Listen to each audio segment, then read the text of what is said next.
Sejam bem-vindos ao primeiro podcast e o episódio de hoje vai ser sobre como preparar uma mensagem para ministrar na igreja. E também vai ser alguns pontos abordados aqui vão servir para estudos bíblicos, como preparar estudos bíblicos. E a primeira parte que eu gostaria de abordar é a questão do preparo. Será que existe um preparo para a gente ministrar ou é simplesmente a gente abre a Bíblia em algum texto na hora que a gente sobe lá no púlpito, lê e fala alguma coisa a respeito daquilo que foi lido? É preciso sim um preparo. A obra de Deus não deve ser feita sem diligência, de qualquer maneira, ou achar que a promessa que nós recebemos do Espírito Santo vai vai fazer desnecessária o preparo, vai fazer desnecessário o nosso esforço. A gente observa no decorrer da história que as pessoas que mais foram usadas por Deus foram sim usadas, mas além da questão do Espírito Santo estar trabalhando na vida delas, porque é impossível uma pessoa fazer alguma coisa para Deus se não for pela graça, se não for pela ação do Espírito Santo na sua vida. Porém, são pessoas que sim se esforçaram. E existem várias passagens da Bíblia que nos exortam a nos esforçar em tantas coisas, em tantos pontos da nossa vida, da nossa carreira, da nossa jornada como cristãos. E o preparo de uma mensagem não é diferente. A gente é chamado por Deus para cumprir um ministério, nós recebemos talentos de Deus e a gente precisa exercer esses talentos. E o preparo e a preparação e o esforço faz parte dessa receita que faz a gente atingir aquilo que precisamos atingir, cumprir o ministério que Deus tem para cada um. Só que além do preparo, existe uma coisa no sentido da palavra em si, da hora da ministração da Bíblia, existe o preparo antes do preparo. Não basta simplesmente, eu recebi um convite para pregar ou para ministrar daqui a alguns dias e eu vou começar a me preparar. Eu vou esboçar, eu vou estudar um texto, eu vou ler um texto e vou lá ministrar. A Bíblia Sagrada, a gente não pode ser leviano de achar que a gente vai estar simplesmente falando sobre algum conceito, explicando alguma coisa. A gente precisa primeiro viver, a gente precisa primeiro fazer aquilo que a gente vai pregar. Não simplesmente achar que a gente vai lá tá trazendo algumas teorias, abordando alguns pontos, mas realmente ter vivido aquilo. Eu me lembro que há um tempo atrás, antes de eu começar a ministrar, eu começava, às vezes eu ia até sozinho na igreja, sem ninguém, pegava a chave da igreja, ia lá orar, buscar de Deus, de repente fazer alguma leitura, só que sem experiência de naquele esforço, naquele ímpeto, naquele desejo, naquela ânsia de fazer alguma coisa. E eu me lembro que algumas vezes dessa eu subia no púlpito com a igreja vazia e tentava esboçar na minha mente, ou de imediato assim trazer alguma palavra, como como se fosse um treino, como se fosse um desejo de fazer alguma coisa, mas simplesmente não saía, não, eu visualizava, me imaginava naquele momento, e um dos pontos pelo qual isso não dava certo é porque eu não tinha esse preparo. Embora eu tinha aquela boa intenção de querer ministrar, de querer me preparar, mas eu não fazia ideia de tudo aquilo que está por trás. Quando você olha uma pessoa pregar, não é simplesmente aquela pessoa está pregando, mas existem coisas que estão por trás daquilo. Existe uma vida com Deus, uma intimidade com Deus, uma vida de estudo, uma vida de leitura. Quanto mais usado, mais usado por Deus, mais a pessoa mais a pessoa se dedica mas é um sinal de que a pessoa se dedica no estudo, na oração. É claro que existem exceções, existem muitas exceções, ainda mais nos dias de hoje. As pessoas, algumas pessoas, e chamam pessoas, nem chamam de irmãos, descobriram que existe uma maneira fácil de ganhar dinheiro, que é usar da fé das pessoas, que é abusar da fé das pessoas. Então, se busca meios não de pregar a palavra como ela é, isso dá tema até para outro episódio, mas não de usar a palavra como ela é, de pregar a palavra como ela é, mas de fazer as pessoas se sentirem bem, não ministrando o que a palavra diz que devemos ministrar, que da nossa natureza é pecadora, que nós precisamos se mudar, que a nossa natureza é errada, somos inclinados para o pecado e tantas outras coisas, mas fazer as pessoas se agradar daquilo que se fala, daquilo que se prega, e geralmente é com o objetivo de extorquir. A maioria das pessoas fazem isso com o objetivo de extorquir as pessoas, abusar da fé das pessoas. Então, o que eu quero dizer com o preparo, antes do preparo, eu estou me referindo a você se tornar um terreno fértil. A Bíblia diz que nós não deveríamos nos preocupar quando formos levados à presença dos reis e das pessoas para serem interrogados, porque o Espírito Santo nos faria lembrar daquilo que, daquilo que aconteceu, no caso, no sentido ali dos discípulos, faria lembrar as palavras de Jesus. Nós, trazendo para nós agora, nos faria lembrar aquilo que nós lemos na palavra, nos faríamos lembrar daquela intimidade que tivemos com Deus no momento da oração. Então, nos tornar um terreno fértil. Como que o Espírito Santo vai fazer lembrar de uma coisa que nós nunca vimos? A Bíblia é bem clara e interessante as palavras, o jogo de palavras que a Bíblia nos apresenta.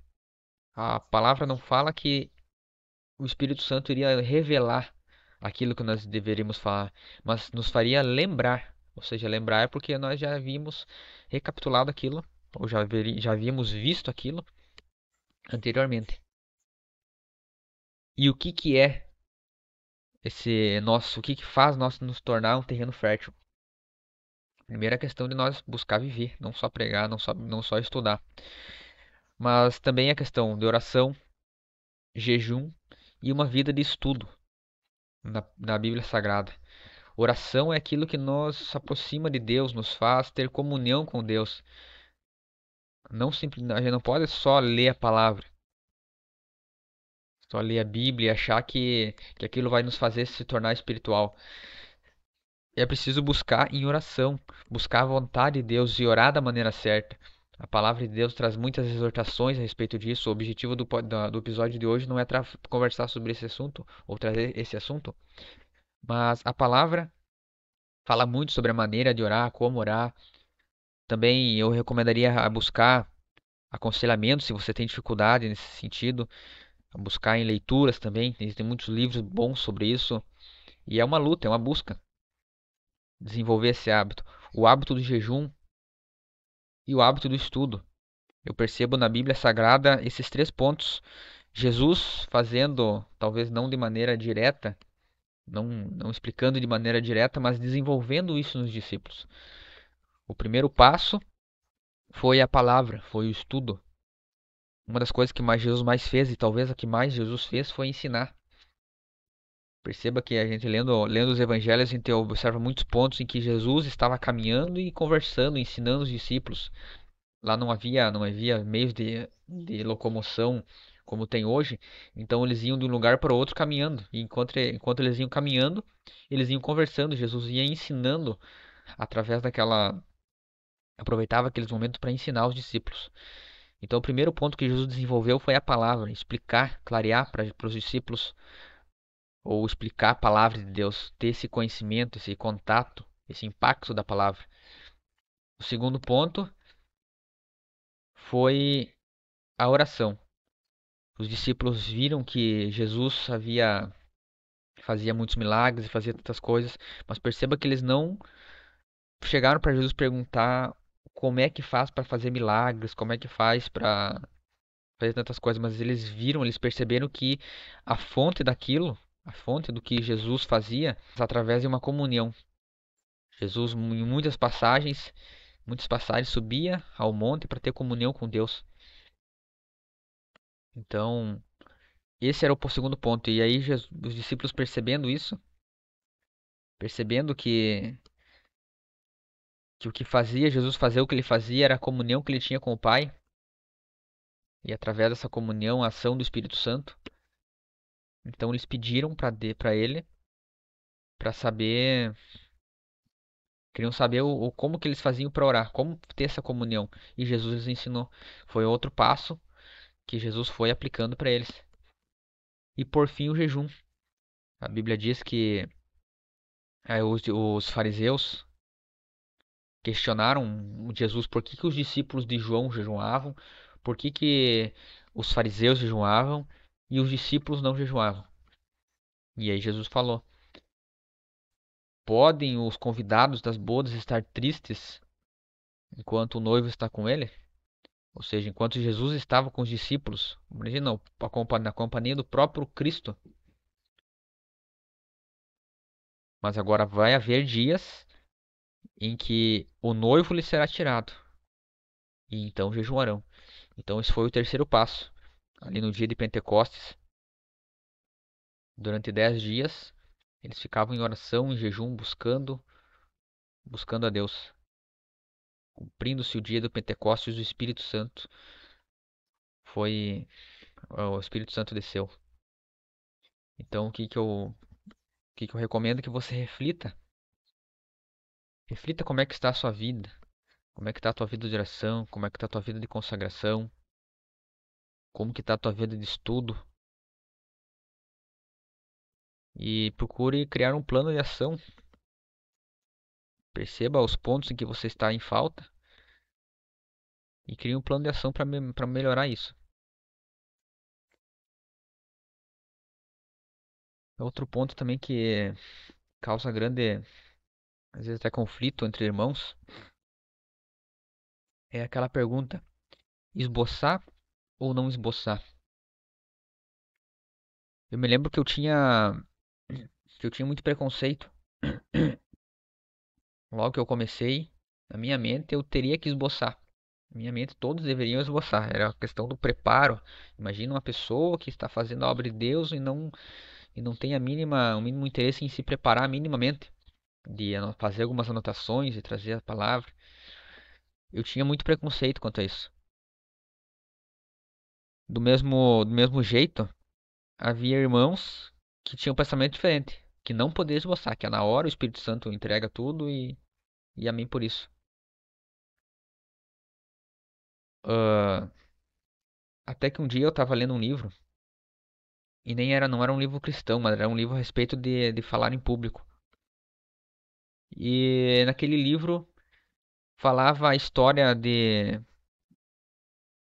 de uma instituição que justamente faziam palestras e tudo mais, convidavam muita gente para fazer palestras, e eles eram rígidos quanto ao esboço. Até que um dia chegou um, um professor de universidade, se não estou enganado, um professor de universidade, para palestrar. E aquele que coordenava as palestras já tinha visto o professor ministrar aula, e era realmente uma pessoa de talento. Era uma pessoa muito talentosa, explicava coisas difíceis de maneira muito fácil de entender e coisas do tipo. E chegou lá pra ele, quando ele chegou pra fazer as palestras, ele falou: Ó, você vai ter que fazer isso no esboço. Aqui a gente funciona com tudo, tudo, tudo com anotações. Então ele falou, então, ele relutante, acabou concordando. E quando foi ministrar a apresentação dele, saiu muito ruim. Ele se perdeu nas anotações, ficou totalmente confuso. Então, e o que que eles tiraram disso? É que cada pessoa tem uma maneira certa de, de ministrar, de fazer o seu jeito. Tem uns que vão fazer anotações, tem uns que não vão fazer, tem uns que vão fazer um pouco de anotações, outros vão fazer anotações detalhadas. A Bíblia fala que nós não devemos julgar o nosso irmão. Tem pessoas que estão acostumados a não fazer, a não anotar nada, a não esboçar nada. E vão chegar lá na hora e se tocar de querer esboçar, vão se perder. Ao contrário também, pessoas que têm esse hábito de esboçar e de colocar todos os pormenores, se falar de improviso ou se deixar para falar na hora sem nenhum tipo de anotação, também vão se perder. O que deve haver é o estudo. Isso é indispensável. A pessoa precisa estudar o texto, precisa estudar aquilo que ela vai pregar. Buscar em Deus, buscar a direção de Deus em oração, em estudo, em leitura, em muita leitura do texto. Isso, sim, eu creio que seja o indispensável. Mas agora o esboço ou não esboçar, não tem. O que tem que ver é o jeito da pessoa. Outro ponto, mas o esboço algema. O esboço impede o Espírito Santo de agir. Isso também é o que é o mito. Porque o esboço não é algo para ser seguido à risca. São anotações que você fez. Eu não me lembro de uma vez que eu esbocei e que segui à risca todos os pontos do esboço. Sempre chega um ponto ou outro que você chega num ponto lá e pensa, "Bah, mas isso aqui eu não é para falar, isso aqui não senti de falar." Por outro lado, tem coisas que a gente nem imaginava em falar e a gente acaba falando. Ele precisa se entregar ao Espírito Santo. O esboço não é uma algema ou uma gaiola para o Espírito, mas não é o esboço, não é o Espírito que serve o esboço, é o esboço que serve o Espírito. É simplesmente um meio que você tem de se organizar melhor. Mas agora quem comanda é o Espírito Santo. Então o que eu recomendo, como aplicar isso? Procure esboçar, procure fazer algumas anotações, pelo menos. Vou estar trazendo aqui várias estratégias e com o tempo você vai perceber a maneira própria que você tem. Estude o texto, de repente faça algumas anotações de algumas questões aí, mas agora, e o esboço procure fazer. E se é as primeiras vezes que você está ministrando, ou você ministra sem esboço e você acha que o esboço pode te auxiliar de alguma maneira, esboce. E aos poucos você vai adaptando. Da mesma maneira que existe o esboço e tem pessoas que esboçam e não esboçam, dentro daquelas pessoas que esboçam, existem inúmeras maneiras de fazer esse esboço. E cada um vai ter um jeito, cada um vai ter uma forma, uma maneira. Eu sempre volto e meia faço algum teste, procuro implementar alguma coisa na maneira de esboçar em si. Mais um ponto seria os materiais de apoio. Como que um presidente, por exemplo, um prefeito, nós vamos tomar o exemplo de um presidente. Ele comanda um país tão grande, vamos dizer como se fosse o Brasil. Como que um presidente do Brasil comanda algo tão grande, algo que existe tantas, tantas partes do governo, tantos setores e tantas coisas para pensar? É que o presidente tem ministros, os ministros têm auxiliares, ele não faz aquilo sozinho.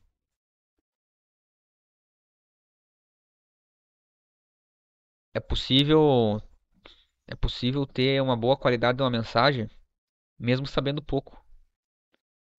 A mensagem pode ser de uma excelente qualidade mesmo sabendo pouco, desde que a pessoa se utilize de materiais de apoio.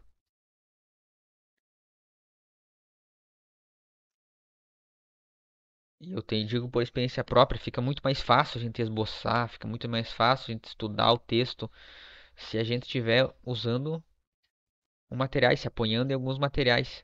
E eu vou estar trazendo alguns materiais aqui. Por exemplo, concordância, dicionário bíblico. Dicionário bíblico no original. Existe dois dicionários bíblicos. Um é no português, ou na nossa língua, na língua materna de quem cada um vai estar estudando, e no original. Só que o que eu recomendo seria ter um dicionário bíblico na língua original, na língua materna, ou hebraico, aramaico, grego. Eu recomendo até o dicionário Strong. Existe um aplicativo bíblica, aplicativo bíblico da Bíblia Strong, que ele é muito em conta, posso até deixar na descrição do podcast, se você estiver escutando no YouTube. Ele é muito em conta, praticamente de graça, e ele traz o texto no original, a concordância bíblica Strong no original.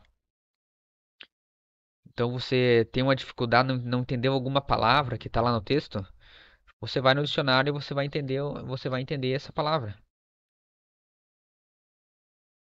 Esse aplicativo bom dele também é que ele tem a concordância bíblica no original, ou seja, por exemplo, lá em Gênesis, criou Deus os céus e a terra. Aí você vai pegar a palavra criou e você vai ver o que esse criou quer dizer lá na língua original. E daí na língua original, o que que quais são os pontos da Bíblia que também tem aquela mesma palavra a raiz no original? Porque é para uma mesma palavra, às vezes a gente tem vários significados no nosso português. Ou o contrário, às vezes ele procura lá no original, existem várias palavras e no português a gente usa uma única palavra para representar aquilo que está no original. Então, usando o dicionário, a gente tem uma clareza muito mais profunda, a gente entende de maneira muito mais profunda o que o texto realmente quer dizer. Outra ferramenta muito boa é quando você não sabe o texto, o que que o texto ou você sabe de memória assim uma parte de um texto bíblico, mas você não sabe onde é que está aquele texto. Aí você vai no Google, pesquisa qualquer pedaço do trecho que você se lembra, daquilo que você se lembra e coloca versículo bíblico. Aí ele vai dizer na Bíblia onde é que está aquele versículo. Você vai na sua Bíblia física lá, e vai olhar e você vai perceber que é aquele, lá onde estava aquele versículo que você não se lembrava. Ninguém tem, dificilmente que algumas pessoas vão saber de cabeça exatamente qual ponto está todos os versículos bíblicos, mas você pode usar dessas ferramentas. Outro ponto é outra ferramenta muito importante é um bloco de notas, pode ser tanto físico ou digital. Eu particularmente uso o Google Notas. Sempre que você recebe uma mensagem, você recebe revelação de alguma coisa, de alguma mensagem para pregar, pega e anota o tema ou o tópico, algum tópico e alguma coisa sobre aquilo que você sentiu de pregar. Porque pelo menos eu, se eu anoto, aliás, se eu recebo alguma coisa, se eu sinto de pregar sobre alguma coisa e eu não anotar, depois eu esqueço. Então é muito importante ter um bloco de notas. E por fim, um comentário bíblico. Essas aqui são as ferramentas básicas, são fundamentais. Procurar pesquisar sobre comentários bíblicos, comentários bons. Pesquise sobre, pergunte sobre com os membros aí do departamento de ensino da igreja que você congrega e se informe sobre dicionários bíblicos para comprar, para se adquirir. Aliás, os comentários bíblicos. Os comentários bíblicos eles trazem o texto que está na Bíblia e um comentário falando sobre aquilo ali, trazendo às vezes alguma parte histórica, alguma parte do que significa aquilo lá para aquele povo. Enfim, são tantas coisas que são comentadas e às vezes isso ali te tira muitas dúvidas. Aquele comentário vai acabar tirando muitas dúvidas. Então a minha recomendação, mesmo que você não tenha dinheiro, você consegue fazer aquilo que eu vou recomendar. Primeiro, baixe o aplicativo da Bíblia Strong. Eu vou deixar o link nos comentários. Não estou ganhando nada para compartilhar esse aplicativo. É realmente porque é um bom aplicativo, é um preço extremamente quase dado. Então vale a pena comprar, vale a pena adquirir. Ferramenta é uma ferramenta em tanto. Também ou baixa o aplicativo de notas ou compra um bloco de notas em papel para anotar. E por fim, comece a investir no seu ministério. Assim como um pedreiro tem que investir em ferramentas, assim como um músico tem que investir em instrumentos, Assim como alguém que está estudando precisa investir em materiais para estudo, também comece a investir. Você que está se preparando para a ministração da palavra, comece a investir no ministério. Existem vários meios para isso, mas comece a pensar em maneiras e meios de fazer esse investimento. Por fim, como estudar o texto? Imagina, imagina que um orador, um pregador, ou uma pessoa que vai palestrar sobre alguma coisa, sobe num púlpito ou sobe na tribuna, comece a falar algumas coisas, algumas frases, se perde, começa a suar gelado e chega um ponto que ele se abre e fala: Mike, eu não estudei. É preciso estudar o texto. O esboço é opcional. O esboço é tipo, se a pessoa tem pessoas que vão se adaptar, tem pessoas que não. Mas agora o estudo do texto, esse é fundamental. Esse é indispensável. Não tem como você pregar a palavra se não estudar a palavra. Então, aqui eu vou estar trazendo alguns pontos também de como fazer esse estudo. Primeiro, a gente precisa separar uma porção do texto. Então, separe a porção do texto que você vai pregar, aquilo que você sentiu de pregar. Às vezes, quando vai pregar sobre um texto, está ali englobado uns 3 capítulos da Bíblia. Então você vai naquele texto e separa os pontos principais daquilo que é, daquela história ou daquilo que vai estar sendo pregado. Separe aquele texto. Você pode colocar eu particularmente quando eu faço isso, coloco no canto da Bíblia, ao lado dos versículos eu faço um risco para sinalizar que ali é o texto que eu vou ler na hora da ministração. Depois, o que você precisa fazer é fazer muitas leituras desse texto. Não pense que você vai ler uma, duas, três, quatro vezes e dali vai tirar as coisas profundas do texto. O texto precisa ser garimpado. Tem coisas que a gente não entende ou não percebe de imediato. Então é preciso fazer muito, quanto mais leituras melhor. Ou se você preferir, de repente até escutar o texto. Hoje em dia tem aplicativos ou de Bíblia falada, pelo menos no mínimo, do mínimo, do mínimo. Então escute muitas vezes o texto. Mas é preciso ter uma leitura, é preciso você garimpar para achar as coisas profundas, as coisas mais profundas que estão no texto. Depois consultar o original. Consulta o original lá naqueles aplicativos que eu mencionei da Bíblia Strong. O Strong é um dicionário bíblico. Então consulte no dicionário Strong o que significa aquelas palavras originais. Palavras que você não entendeu, vai lá e pesquisa no dicionário, até no mesmo dicionário português, para entender o que está significando, para entender o que está querendo dizer. E depois também parta para o dicionário do dicionário original. Pesquise palavras que você não sabe, coisas que você não entendeu. Procure na concordância bíblica o que aquelas palavras que você não entendeu, ou aquelas palavras que te chamaram a atenção, aonde que a Bíblia mais menciona aquelas palavras.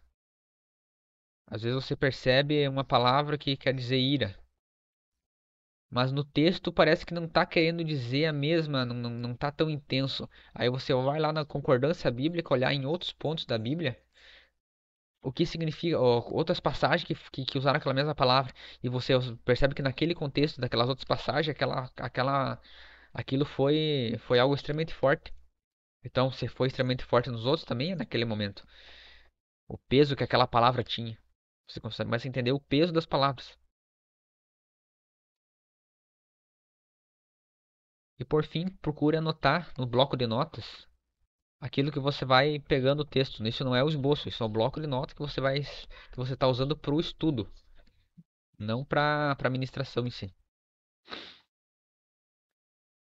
Então, e principalmente, grife muito texto. Grife, grife e grife. Anote, sublinhe, rasure.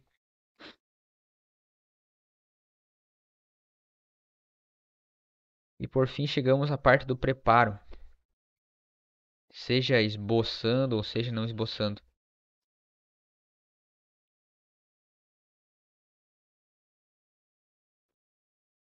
Às vezes você percebe alguns pregadores que ele começa de um jeito mais truncado e a partir dali ele a partir da introdução ali que ele recém começa a conseguir a conseguir desenvolver melhor a introdução. Isso acontece às vezes porque não preparou o que seria a introdução. É claro que sempre você tem que colocar o Espírito Santo na frente. É o Espírito Santo que vai dirigir tudo. E muitas vezes, às vezes você preparou uma mensagem, você chega lá e você acaba falando outras coisas totalmente diferentes.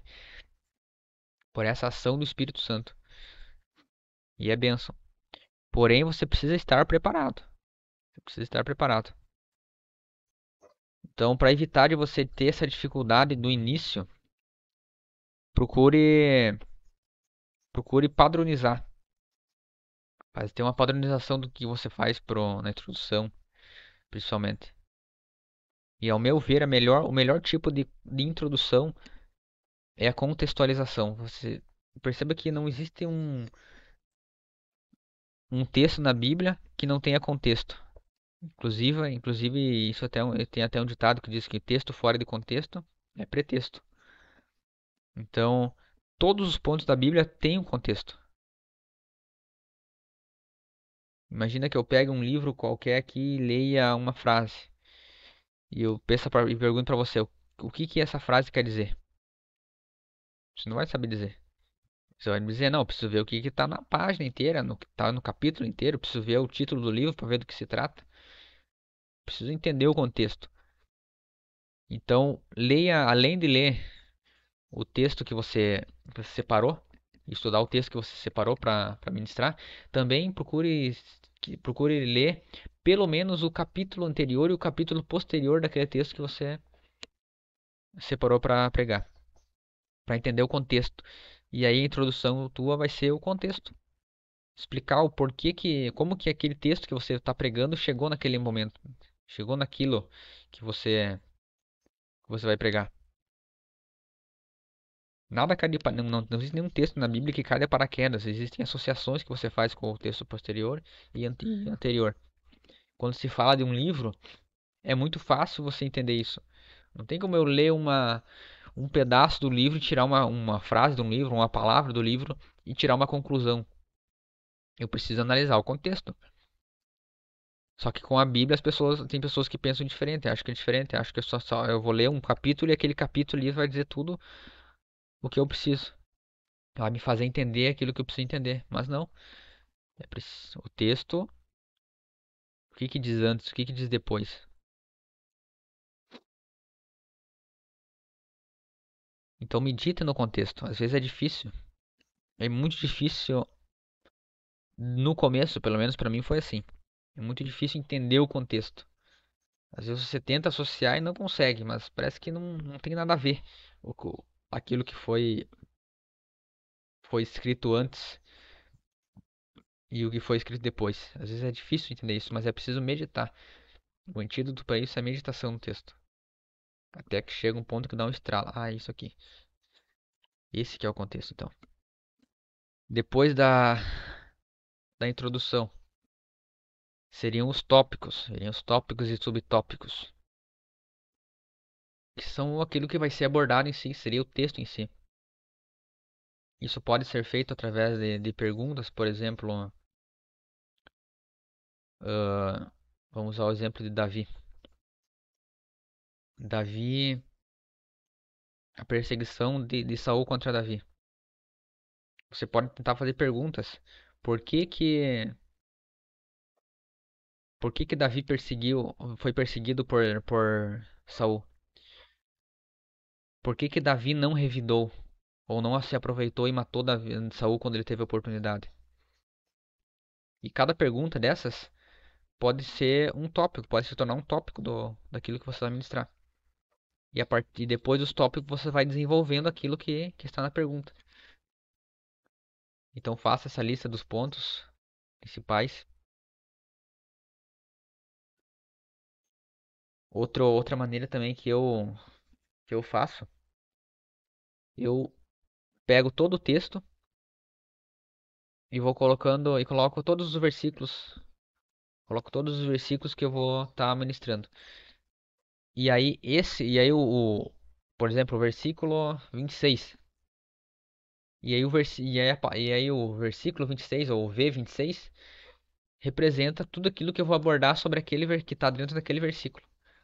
Então o meu tópico são o nome versículo, ou seja, V26, V27, V28 e os subpontos os subtópicos são aquilo que vai emanar daquilo, aquilo que eu vou entender do versículo e vou anotar em pequenas frases. Essa também é uma maneira de fazer a parte dos pontos.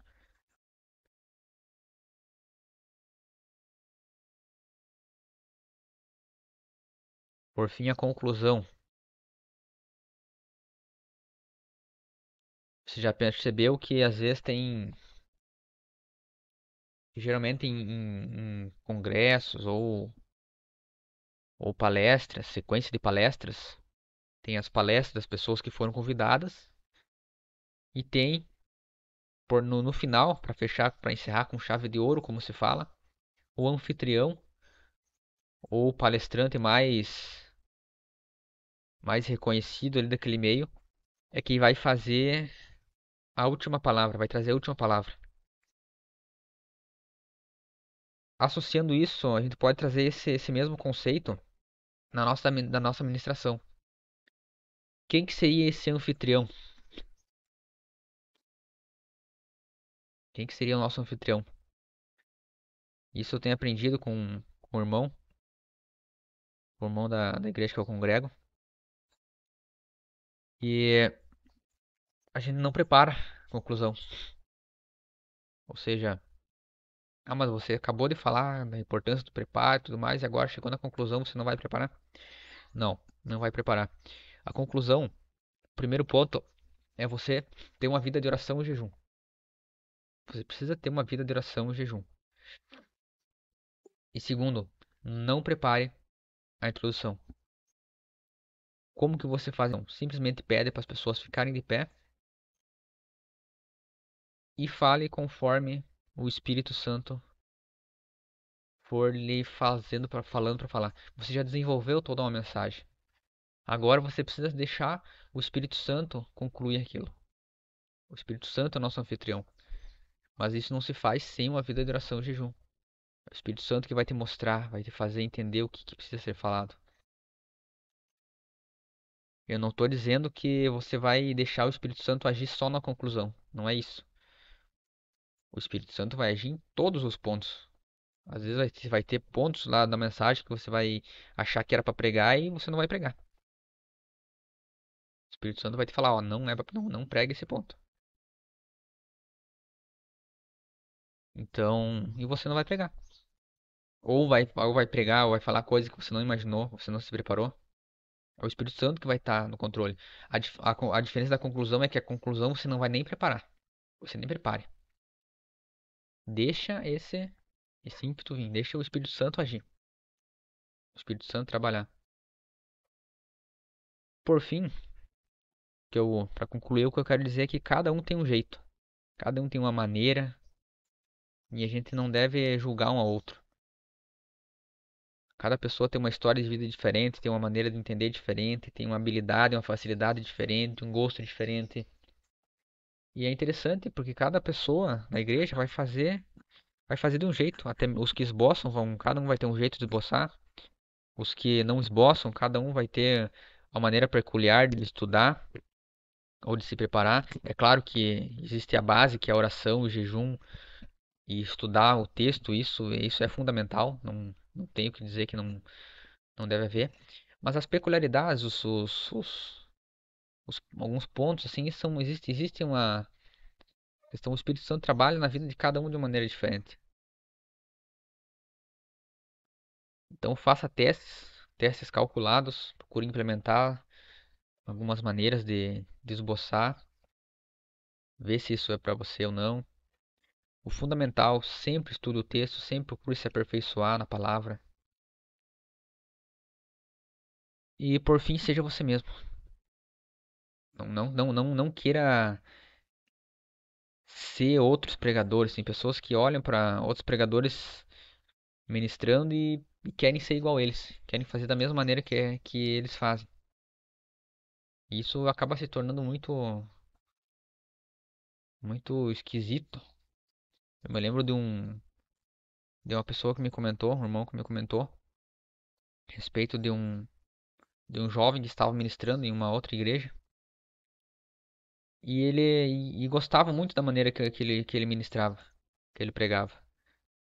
Só que chegou um ponto que ele começou a colocar maneiras na sua fala, na sua dicção, de aumentar R aqui, ou de algumas coisas mais mecânicas, assim, que certamente na cabeça dele faziam sentido, mas que tornou a mensagem dele truncada, esquisita. Então procure ser você mesmo. Por mais que você erre, por mais que você acabe às vezes trocando uma palavra, dando uma gaguejada, mas seja você mesmo, vá em paz, vá tranquilo, porque o aperfeiçoamento vem com o tempo. Muitas vezes eu particularmente já subi em púlpito e fiquei nervoso e procurei, acabei até passando algumas coisas que no momento era vergonha, mas hoje eu vejo que tudo aquilo fez parte de um processo pro para hoje eu conseguir desenvolver a mensagem melhor. Hoje eu não sou mais ser mais desinibido na hora de pregar, estar em paz, confiar em Deus. E esse é o último ponto que eu gostaria de trazer, é a confiança em Deus. Certa vez, certa vez eu vi num irmão isso, respeito a gente confiar, não se sentir ansiado, porque afinal de contas é o Espírito Santo que vai agir. Se você já estudou, se você já fez a sua parte, já se dedicou, agora entregue tudo para Deus. Se entregue para o Espírito Santo. Antes de subir para pregar, faça uma oração. Senhor, é o Espírito Santo, é o Senhor que vai estar controlando. Não é o esboço, não é eu, não é minha mente. Mas toma conta de tudo. Então, então essas palavras que eu gostaria de deixar e que Deus abençoe.